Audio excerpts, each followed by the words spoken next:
Good morning, everyone, and welcome back to the Damage Report with me, John Rolla, and Brett Erlich. Brett, what's going on? You know, it isn't until the show starts that I realize I have the giant headphones on every single week. And when the show starts, I feel like Lando Calrissian's buddy who's just over here going, and I realize something's up. You strike me as like a background cyborg extra. That's the vibe I'm getting. But anyway, his name's Lobot. It is actually. He appears in the board game Star Wars Outer Rim. I've fought him. Anyway, Brett, happy pre-birthday.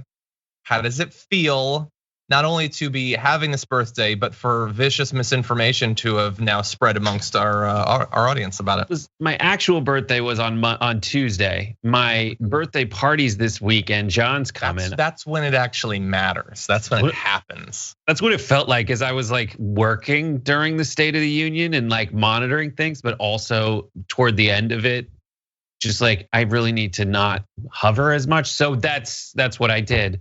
But I am glad that this weekend, John, you're coming to the party slash. I am. Yeah, it's gonna be great. Just invited the neighborhood to it. Slash, it's a party, right? What's the slash? I invited the neighbors to it, and that's gonna be fun. Well, that's awesome. I'm sure it will be. You know what else is gonna be fun? This show right here, because right off the bat, we're gonna be catching you up on a grab bag of really amazing, in some cases concerning updates on what's going on in Ukraine. But after that, we've got Lindsey Graham's solution to all of our problems and the right savaging him as a result. Are we gonna have to give credit on this show, in this economy, to Marjorie Greene? We might actually. We've got significant legal consequences against Capitol rioters, updates on the horrible situation with housing, and then there's a story about Truth Social. I am fascinated with the ongoing development of Truth Social as a platform. There is something missing from Truth Social. I don't think you know what it is, but we're gonna reveal in a little bit. I would argue fairly critical to it as a platform. So we'll be describing that in a little bit. And then of course, trashy the garbage people of the week. Trashy, Basura, hungry after a week. Lots of garbage to throw in there. And my garbage person of the week is actually a bit of a throwback. It is a video that I found last weekend, and I have held it this entire time because I have a feeling Brett is really gonna like it. So I sat on it all week for Brett and for you as well. So stay tuned for that. And along the way, if you wouldn't mind hitting the like button, let's see if we can blow past 1,000, 2,000. I'll find a dog or something if that helps. And share the stream. Let people know that we're live. And John, congrats on the viewership of the pre-show. The pre-show, which has moved earlier. So if people are like, there is no pre-show, there is a pre-show. It's just earlier. So that's great. And it is. We had a lot of fun. Yes, we had a big group talking about Troy Behar's spill on The View. We've got teachers assaulting students on camera, and then also Trump encouraging China to invade Taiwan. So an exciting pre-show this morning. That's up on the channel, actually. Don't watch it now because you're watching this, but later, feel free. And with that, why don't we do this thing starting with this? If you are hungry and if you're thirsty, they will bring you food and drink. That's why I am so confident with our military and with our people defending our state, because our state is very special and our people are very special. And I don't want them destroyed. I want them all to remain, not only in history. I don't want Ukraine's history to be a legend about 300 Spartans. I want peace, and I want peace in my country. We are on our land, we're ready for anything.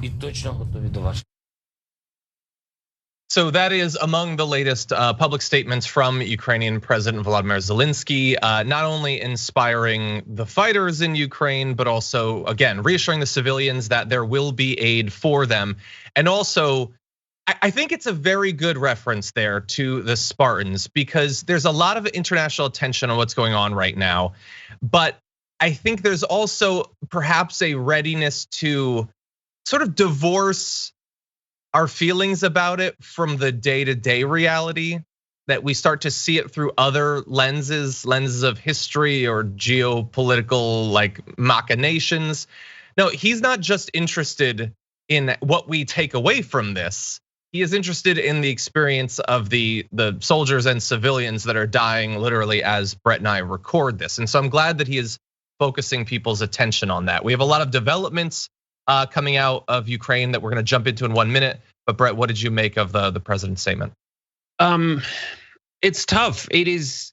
So you have someone who himself was, a lot of people don't know the actual legend of the 300. They know it through, the intrepid storytelling of Gerard Butler and company and like Zack Snyder, right? So this president himself was in entertainment. He understands the power of storytelling, and this is, and that's as far as I understand of him, what I know of him, because we only know him through the few bits of Ukrainian news that made its way into the headlines, albeit they were giant headlines for a while. And that is a very tempting and dangerous trap for us to fall into, specifically because Americans and America is only doing so much to help these people because of the larger geopolitical threats and briar patches, and for lack of a better term, like it's a powder keg that could ignite if we do too much. And as this is happening, you see one of our producers on Damage Report, or on on Watchlist, Emily, she was like going through an app, and one of those like face changer apps. And now one of the face changer options is to just put your face on Volodymyr Zelensky's face. It has become this like, ain't he great, ain't he cool thing. Yeah. And it's so easy to forget that there are human beings losing their lives, and an entire geopolitical environment and next 100 years that could be at stake based on what happens over the next few weeks. And that's the kind of thing that Volodymyr Zelensky is in an interesting position, because he has to show strength, but he would benefit from aid. And if you need aid, you aren't fully strong. And so you get these moments when he's sandwiched between having to inspire people and tell everyone that they are in grave existential danger. Yeah, and he's done a great job of focusing on that. But you're right. You can't help but get caught up in it, especially obviously as you've talked about multiple times, the story of what he was before the president. But again, it is good that he is serving very well and at like in an inspiration capacity as well as a president. But there are a lot of people experiencing absolutely horrific conditions right now. And some of the updates I want to talk about include the effort to help some of those people. So on yesterday's show, we talked about them launching into a second round of talks, negotiations between Ukraine and Russia. That has now happened, although coming out of it, the two sides have somewhat different views of what actually was accomplished. The head of the Russian delegation says, we managed to agree on some points, but the key thing that we've reached an agreement on today was a matter of rescuing civilians who found themselves in a military clash zone. Russian and Ukrainian defense ministries agreed on providing humanitarian corridors for civilians and on a possible temporary ceasefire in areas where evacuation is happening. The tone is a little bit different than one of the Ukrainian negotiators who tweeted, the second round of negotiations is over. Unfortunately, the results Ukraine needs are not yet achieved. There is a solution only for the organization of humanitarian corridors. And that ... is there. You don't want your negotiator to be ... dotting the end of the summary of what happened. Like the tone there seems to be that Russia apparently doesn't yet consider themselves to be in a position where they really have to give much, but they do apparently. They've set up those corridors. So briefly, what do you think of that? Like, should we be happy that at least something has been reached? Right. In this, I think we should be happy that something has been reached. However, when you put it in terms of humanitarian corridors, essentially they have only agreed that specific slivers of the Ukrainian battlefield are humane. Everything else is inhumane and up for grabs and a war zone. Yeah. And we have to remind ourselves that what Russia is doing, what Russia wants is to just change the regime and put in a strongman and then just put a bunch of Russian military assets behind it so that Russia can control Ukraine. They want to annex it, but once you have, as we talk about who has their hands on the wheels of power, in the gears of power in a country, can then make decisions that affect disproportionately way more people than want that legislation to be passed or want that policy to be passed, because the people, it's been infiltrated. And the Russians love setting up strongmen dictators in former Soviet socialist republics, which, as we've learned lately, is only for the end goal of reestablishing historical Russia, as they call it, which is just like a weird selection of words for an empire. And ostensibly they're saying, all the arguments put forth by Putin don't make any sense. And that's the frustrating thing that we run into, trying to make sense of it and the Ukrainian people in a negotiation, when really all they're asking for is stop invading us, go back home. Why are you doing this? And Russia's like, well, we have 190,000 soldiers that we're going to use to try to overthrow your country. And so if there's one thing that Russia is good at, it's throwing tons of death at something until they get their way. Yeah. The 22 million lives that died in World War II that were Soviet are evidence of that. Exactly. Yeah. Well, and he doesn't seem that dissuaded by the fact that they've been experiencing a lot of troubles up until this point. By the way, the recent battling has been horrifying. For instance, last night, I'm sure you were experiencing this in real time too. A pitched battle at a nuclear power plant. In fact, the largest in Europe. That was an exciting Thursday night. A fire had been set off, actually, caused damage to a training facility just 1,500 feet from one of the plant's 6 nuclear reactors. There was also damage to the, quote, structure of the reactor compartment at one of the reactors, which did not affect the safety of the unit. Thank God. Zelensky said Russian tanks are shooting at the nuclear blocks. These are tanks equipped with thermal imagers, so they know what they're shooting at. They have prepared for it. Our boys have always kept the nuclear plant safe. We made sure no provocations could happen. No country has ever shot at nuclear blocks except for Russia. First time ever. Now, apparently the fighting around it has long since stopped. It apparently is in a safe spot. The fires have been contained. There is apparently no leak, at least according to them. The Russians now obviously in control, but very worried about, like, we knew the threats of nuclear war coming from Russia, horrifying. The fighting around Chernobyl, a reminder that there's other ways that we could face some sort of annihilation. Then they decided to have a battle next to yet another one.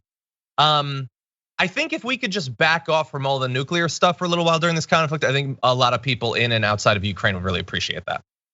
Yeah, it's they recaptured Chernobyl, but one Chernobyl wasn't enough for Putin. He wants to create 2. Yeah, there's all this news that's coming out about how this version of a nuclear power plant is less likely to suffer the scale of damage in the event that the things that were possibly going to happen did in fact occur. So that's nice, but no one wants to see the headline that there's a fight at a nuclear power plant. No. And then the question is, like, what does Putin want to do? Does he want to annex this? Would he want to rule over the ashes? If he orders a freaking hit on a nuclear power plant, the answer to that question is yes. Mm-hmm. And so when Tucker Carlson asked me what I don't like about Putin, can I submit this? Like, hating gay people and locking up gay people and shooting nuclear power plants? Yep. I think that's a problem. The invasion, the targeting civilians. He asked a really dumb rhetorical question, and we're all in the process of answering it. Well, that was one hit that you identified. Other hits apparently keep coming because now, at least according to the official government word, so always grain of salt, including governments that we support, both in terms of diplomacy and also perhaps our feelings at the moment. But Zelensky has apparently now survived 3 separate assassination attempts in just the last week. We had reported on one earlier this week. The assassination plots were apparently foiled when anti-war Russians fed intel to Ukraine about 2 separate mercenary groups that planned to launch the attacks. There are still more than 400 Wagner Group members. That's the group behind the first assassination attempt we talked about. There's still a number that are there.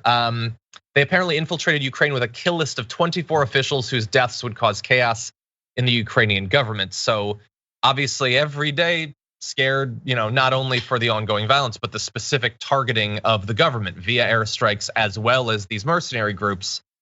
Also, another reason to be a little bit worried. It's like a reason for a little bit of optimism, but also the opposite. So a lot of people outside of Ukraine want to help. Some Ukrainians that have lived abroad have been returning to help. Others are going in to help where they can. Zelensky said that the first of 16,000 foreign volunteers were already on their way to fight alongside Ukrainians. So that obviously, that might make us feel good that people are standing in solidarity and even being willing to risk their lives, but they will be risking their lives because a Russian Defense Ministry spokesman said, "I wish to make an official statement that none of the mercenaries the West is sending to Ukraine to fight for the nationalist regime in Kyiv can be considered as combatants in accordance with international humanitarian law or enjoy the status of prisoners of war." He warned foreign nationals, quote, "to think a dozen times before traveling to fight alongside Ukrainians." And so maybe the approach would in fact be exactly the same, or maybe they're implying that they're gonna be even more free with God knows what if they capture or engage with these foreign volunteers. What are your thoughts, Brett? I'm not sure anyone, when they volunteer to go fight in a war that is not in their country, I guarantee they're not like after the 11th time when they rethink for a 12th time, they're gonna change their mind. This is just like, all right, a lazy thing for the Russian government to say, like, you think a couple times. You think twice, think 3 times, think you go to 12 times. And much like Russian novels, there's too many pages in that book. Oh my God. Yes, it's like the threats about nuclear war. They're doing bad things, but on top of that, they know that we're worried about their capacity for absolutely barbaric violence, and so they are commonly using that to threaten absolute barbarism. In any event, those are the significant updates as of when we're recording this. We're gonna be keeping an eye on it, but we are gonna take a break. We come back, we're gonna be coming back stateside for the ongoing effort, the bloodthirsty effort to encourage assassination attempts.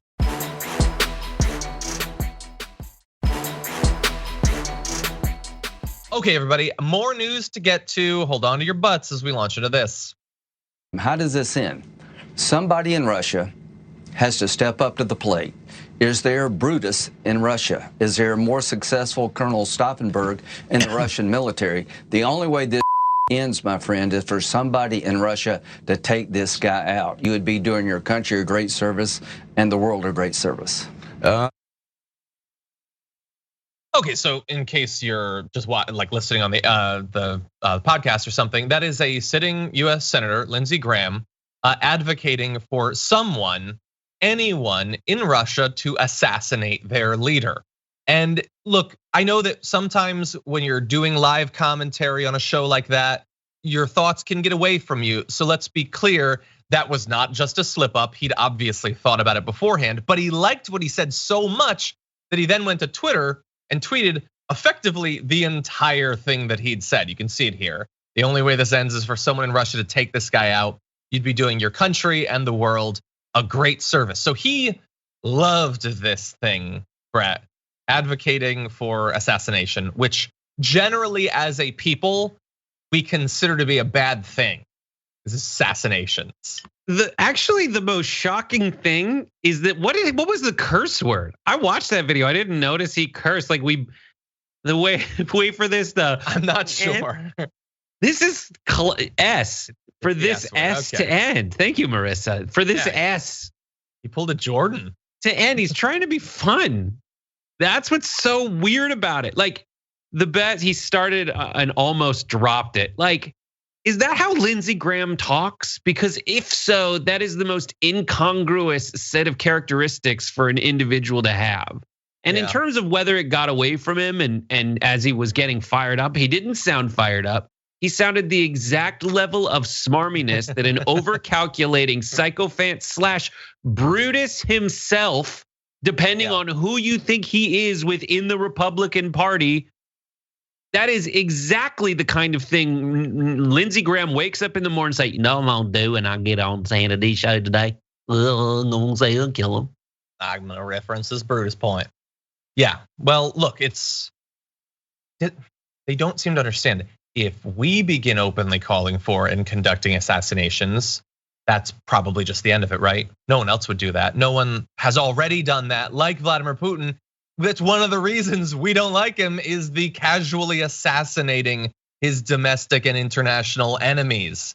So look, you might have come into this show being familiar with the fact that Lindsey said that, but there's some additional important information you need to know. First of all, he's not the only person calling for this. As we've discussed on the show earlier this week, Sean Hannity just casually alluded to Putin being taken out amidst a number of other insane half ideas for what should be done. There's a Russian businessman that's put a $1 million bounty on Putin's head as well. A commentator on Fox News over a week ago was calling for the assassination. So he is hardly alone, but he is a senator, so pretty significant.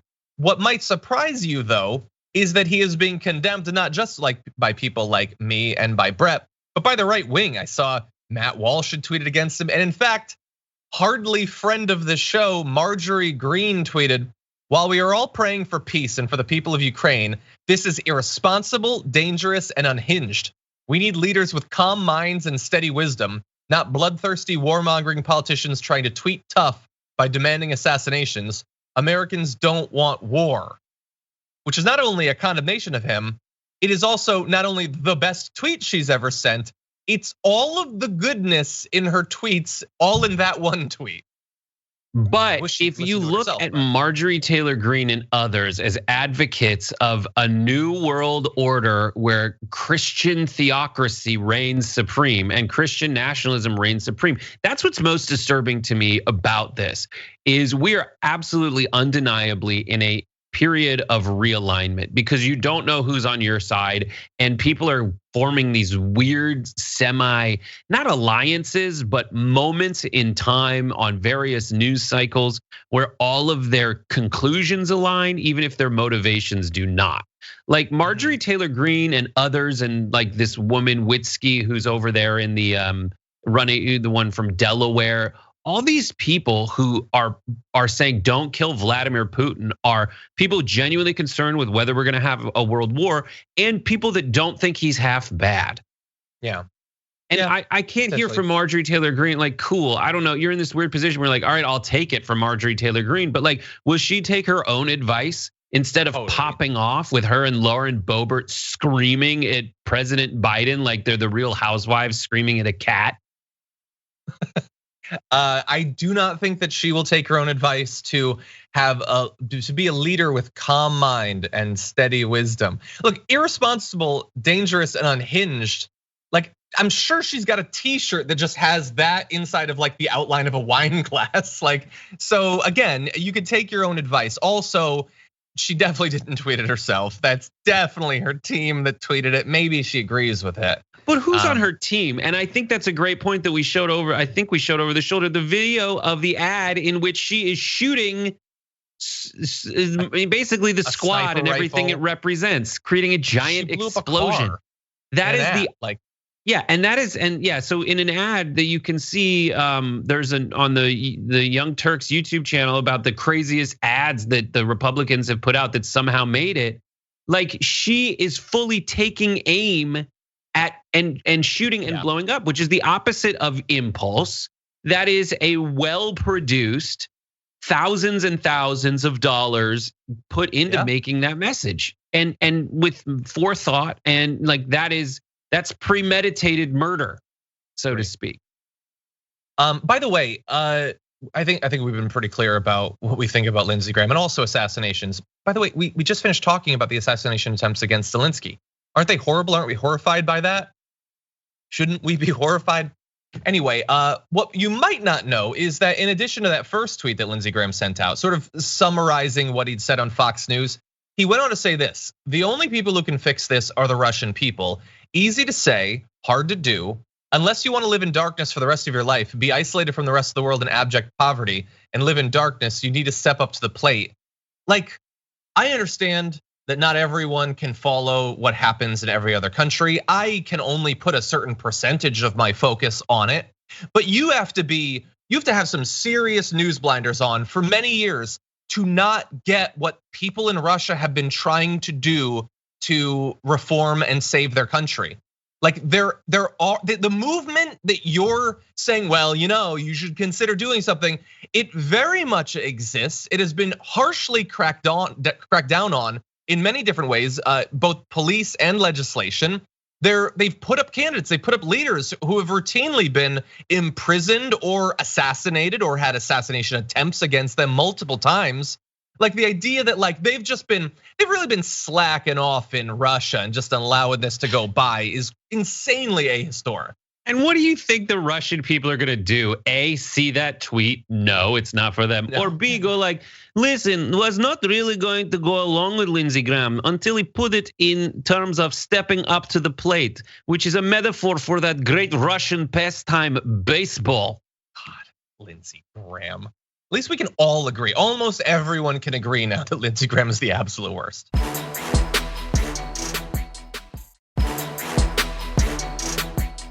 We are going to transition over to an important story that I want to make sure everyone knows about. I see a lot of messages coming in, including birthday-related messages for Brett. I am going to be just instantly deleting those, but we will get to some of your other comments soon.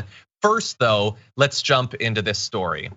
We've had a number of different insurrectionists go down legally for a number of different crimes, but the most significant one, both in terms of the crime, but also what it could represent for Roger Stone of all people, actually just happened. This involves Joshua James, an Oath Keepers member who pleaded guilty in federal court in Washington this week to helping lead a group that prosecutors say sent 2 tactically equipped teams into the Capitol and organized a cache of weapons in a hotel just outside the city. So madness, what they were engaged in. But what's interesting is who they were engaged with. So in this photo, you're gonna see 2 people. You will immediately recognize Roger Stone, but you might not recognize in his very cool tactical gear, Joshua James, who functioned as like an advisor / bodyguard, accomplice to what Roger Stone was doing. Anyway, we'll get back to Roger Stone and what this might mean for him, but James is an Army veteran who was injured fighting in Iraq, indicted on seditious conspiracy, which is not a charge that any of the previous people who'd gone down for what happened on the 6th had previously done. 10 others have been indicted in the same way, including the founder of the Oath Keepers, Stuart Rhodes, who we can't not show you this photo of Stuart Rhodes. Weird that he didn't turn out to be the good guy in the story. But anyway, Joshua James also pleaded guilty not just to seditious conspiracy, to 1 count of obstructing an official proceeding, and he may face the stiffest sentence of anyone yet from January 6th. But what is fascinating is he has agreed to cooperate with federal investigators, including testify in front of a grand jury. So big charges. Others in the Oath Keepers have gone down for multiple charges as well. But he was very much in a position on the 6th and in the days leading up to it to know what was being done, what was intended, including what Roger Stone, one of like the chief Trump goons, was up to at that time. And now he's apparently cooperating. What do you think, Brett? Just like straight up imagery from the get-go. If people are talking about how Putin is acting like a James Bond villain, and on the international stage you have these like big budget murderer types. Yeah. Roger Stone is like a 1960s Adam West Batman villain. Like he's wearing stupid hats like that. He's got henchmen that like are wearing it's an interesting look to have the eyeglass and the eye patch. Like you feel like you transition to monocles at that point. Like it's just so strange and actually kind of an insult to the person who only has one eye that they got to wear 2 glasses. It's very strange to me. But in terms of all this, like the most fascinating element of it is that people have completely moved past, like there's a slap on the wrist consequences for these folks generally, who launched an attack on the democratic process that everyone historically has bragged about America having, which is the peaceful transfer of power. These folks, I'm not gonna say like metaphorically fought, they physically fought. They overpowered police officers, they invaded the Capitol, they did all these horrible things. And typically it's just a slap on the wrist. In this situation, the extra layer of fascination is when just bellicose rhetoric transitions into like the actual language of invasion and militarism. They were in stack formation when they came in. That is part of the accusation against the guy and evidence that's been submitted to reach this kind of agreement is that they were using military tactics. And for all the rhetoric on the other side calling like Democrats who support Black Lives Matter or defund the police or any possible criticism of America as defined in the First Amendment, essentially as un-American traitors. What are these? Yeah. These are literal traitors. These are seditious traitors. These are people who used military tactics, shouting for the murder of the vice president to overthrow the mechanisms of democracy in America that we, according to those who want to make it great, should hold sacred. Yeah. Well, and everything that you just said, obviously horrifying. Maybe even a little bit more horror on top is that some potentially saw even all of this as just the prelude to even worse things to come. So very quickly, I want to break down a few important parts of this that you have to know coming out of this story. So now all the charges Joshua James pled guilty to, he's also being accused of tampering with documents to hide his communications with the Oath Keepers. In fact, in the court documents, you can see him instructing person 15 on the 8th of January to quote, make sure that all signal comms about the op have been deleted and burned. Okay, who is person 15? Is it Roger Stone? Is it another Oath Keeper? I don't know, but he does, and he is now cooperating, supposedly. So we might find out about that, but I want you to know a little bit more about what they were intending. So the preparation for the assault by the Oath Keepers on the Capitol began 2 days after the election. So they had been prepping for that for a long time. Rhodes, the head of the Oath Keepers, allegedly told his followers, quote, to refuse to accept the election result and stated, we aren't getting through this without a civil war.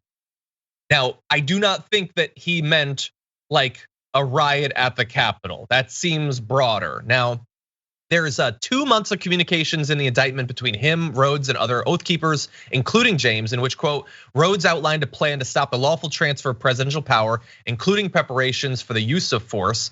Rhodes says everything that happened at the Capitol on the 6th, totally not his order. He had been prepping for it for multiple months, but they weren't there because of him.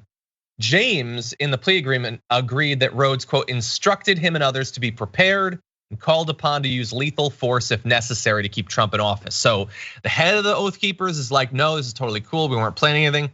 But now one who's cooperating with law enforcement is like, no, the plan was always to kill people, to do whatever is necessary to keep Trump in power.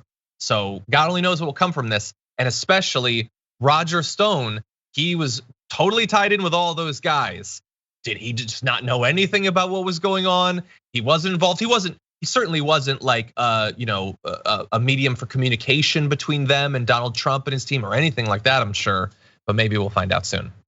Yeah, it's all fun and games until a government gets overthrown. And if and their whole legal argument from Roger Stone to Donald Trump to Fox News to Tucker Carlson is until they accomplish what is obviously their goal of changing America into something that the original charter of America expressly forbade, their defense is, I'm just joshing in a legal. Exactly. I'm just kidding. And then, and that's it. And that is all you need to know about rhetoric in America these days. It's all entertainment. It's all WWE until it's WW3. Did you just make that up or did you prep? Either way, it's good. Just now came up with it. That is good. Scary, but good. Which is how I describe TDR. Anyway, okay. With all that said, we've got so much more to get to. We're gonna take a quick break, respond to some of your comments. We've had a lot of awesome comments coming in, but don't go anywhere because there's a lot more after this.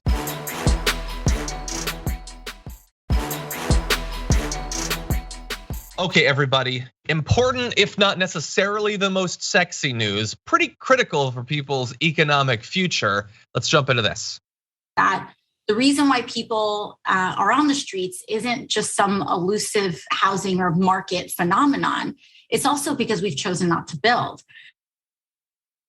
Well, AOC could not be more right about that. We are in the middle of a housing crisis, and admittedly, it, like most issues when you actually think about them, is multifaceted. It has a lot of different things that we've been doing wrong that we could potentially do, but the housing supply is an absolutely massive issue, and we're going to put it in numeric terms for you. Take a look at this. The median listing price for properties hit a record $392,000 last month.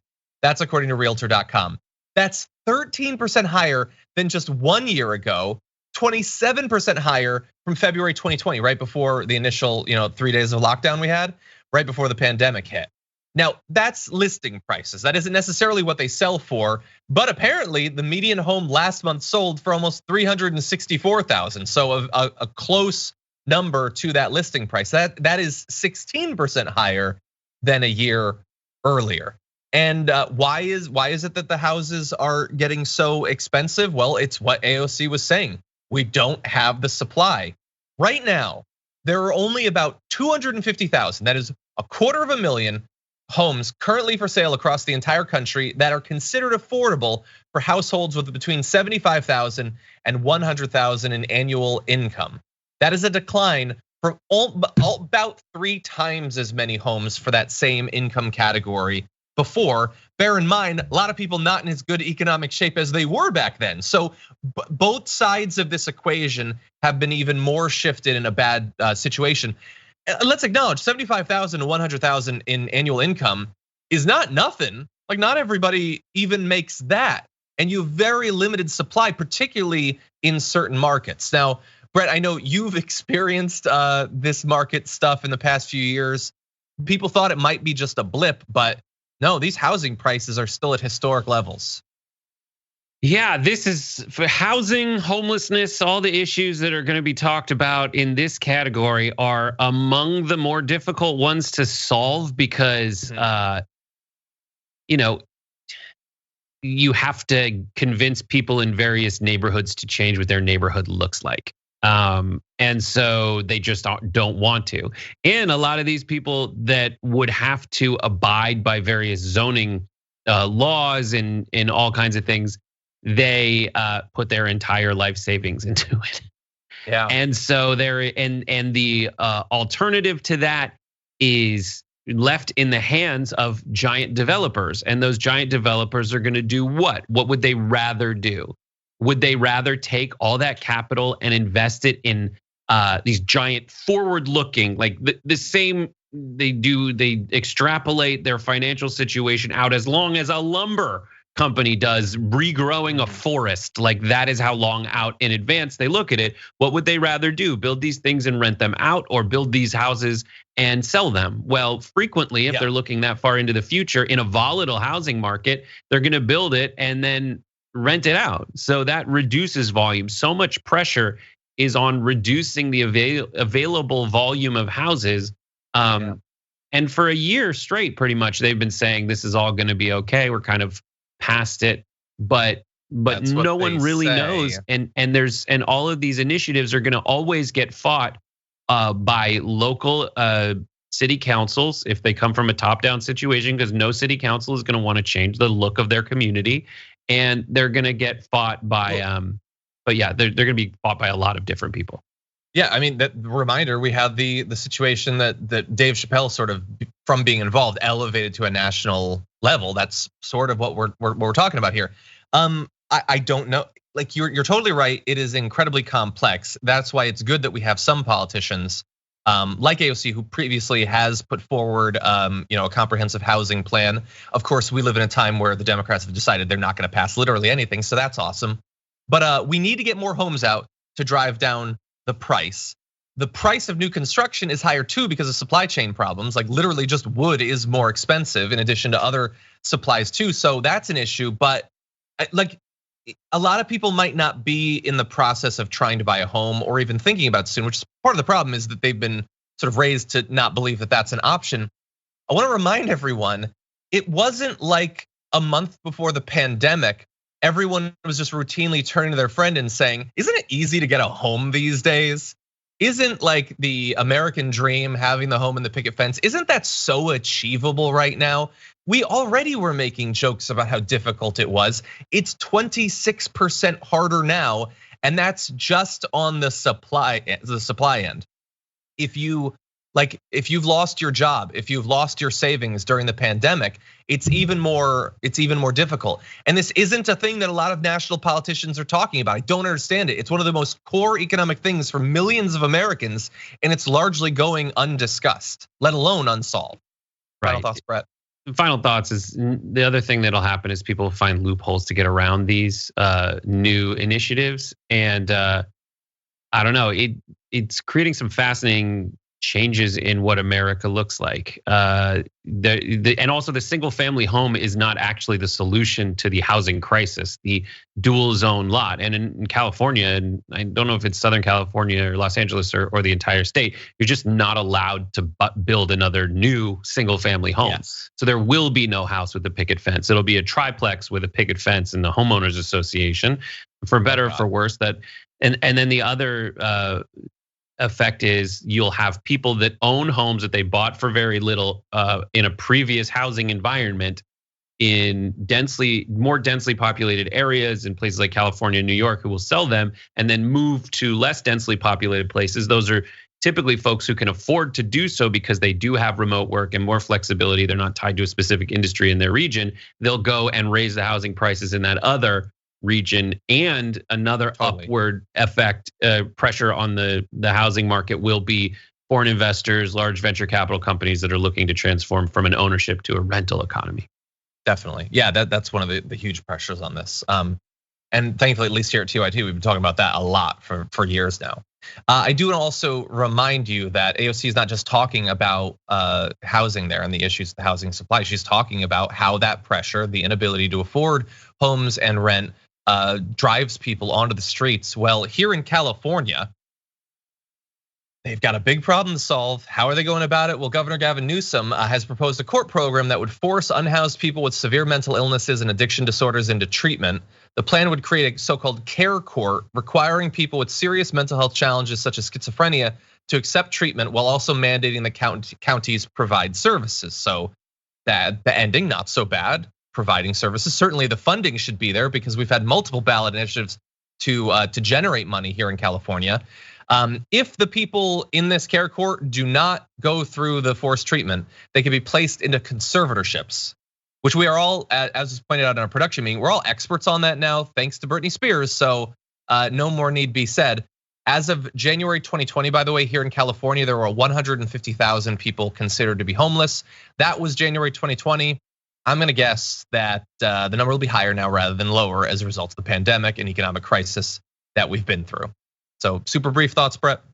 Yeah, there's a lot of, it's just a question of what kind of conversation people wanna have. Do they wanna have a conversation about solving the greater problem, or do they have specific politically expedient problems that they think they can successfully message around to get some kind of political points?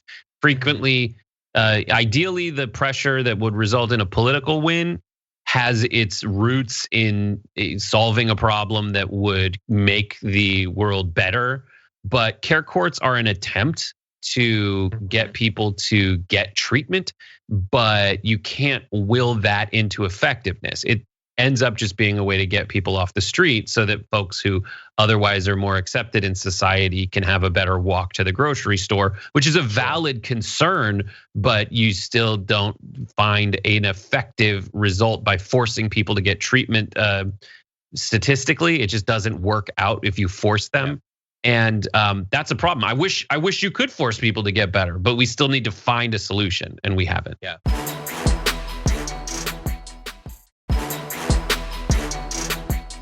we're gonna jump to the final story of this hour. Bearing in mind that after the end of the hour, we're gonna take a short break, but we will have a couple other fascinating stories as well as our garbage people of the week. I've got an amazing throwback garbage person, so you are not gonna wanna miss that. But first, let's jump into this. You're probably aware that Truth Social, the Donald Trump social media app, has had, let's say, a rough launch, a rocky debut. For instance, social media app, it came out February 20th. It's currently only available for US iPhone users, so screw you, Android using conservatives. There were multiple technical hiccups. People who downloaded the app were unable to create accounts or were placed on wait lists, and maybe as a result of that and the limited access, it's fallen to number 57 in the App Store behind Tinder and Planet Fitness workouts. They've also had issues with their core mission, where they said they were gonna be against censorship, but right-wingers, including right-wing radio hosts, are saying they're currently being censored on it. By the way, in terms of the rankings, they're only number 11 specifically on social media stuff, and they're new. Like, this is supposed to be the honeymoon period. But all of those you might know about. Those are big issues. We'll see if they work through it. There is one bigger issue for Truth Social, something that it's missing that I would consider core to its appeal to conservatives. Do you know what it is? Do you know what it's missing? Donald Trump. Donald Trump has not posted one single damn time on Truth Social in like 2 weeks. And that's after teasing his potential, like the people on the platform, those who love him most, with Don Jr. Trying to get his father to acknowledge him by tweeting, this was Donald Trump's first post on Truth Social, with Don Jr. saying, "Get ready, your favorite president will see you soon." Well, soon in like a cosmic sense, someday, I don't know if I ever get around to downloading it, I'm on the wait list, it's a mess. He did that to get people to download it. It's been weeks, Brett, he's AWOL. That's the whole point, is you go there for Trump, unrestrained. But he's quite restrained, actually. What was the show on MTV, My Super Sweet 16?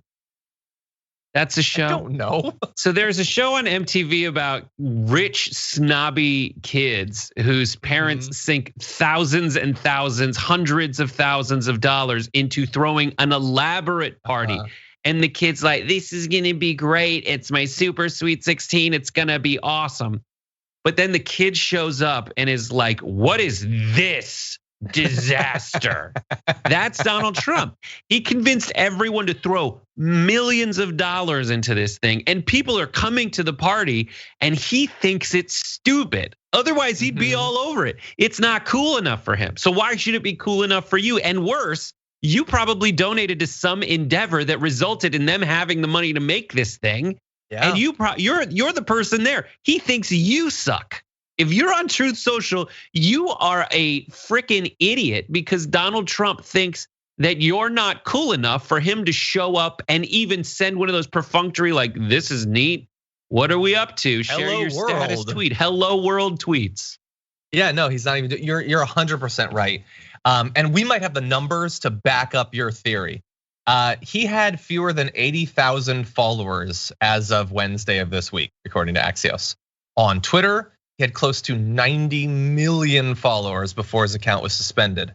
Now, obviously, buddy, you gotta grow. Like, you can't just instantly expect to have as many. It's gonna take a little bit of time. But that said, I think it's just below a critical mass. I don't think it's interesting enough for him. He's got the time. Dude's appearing on Fox News and OAN and Newsmax constantly. No time on the John to tweet something about China and Taiwan or Ukraine, nothing. He's abandoned his followers on the place that was supposed to be MAGA paradise. He's gone.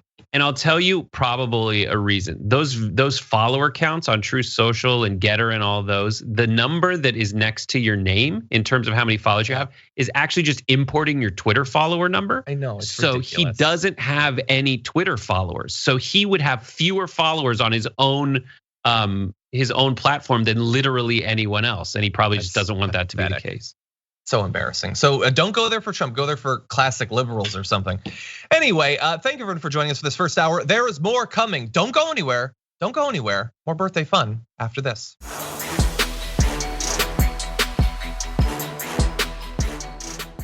Thanks for listening to the full episode of The Damage Report. Support our work, listen ad-free, access members-only bonus content, and more by subscribing to Apple Podcasts at apple.co/TYT. I'm your host, John Adarola. I'll see you soon.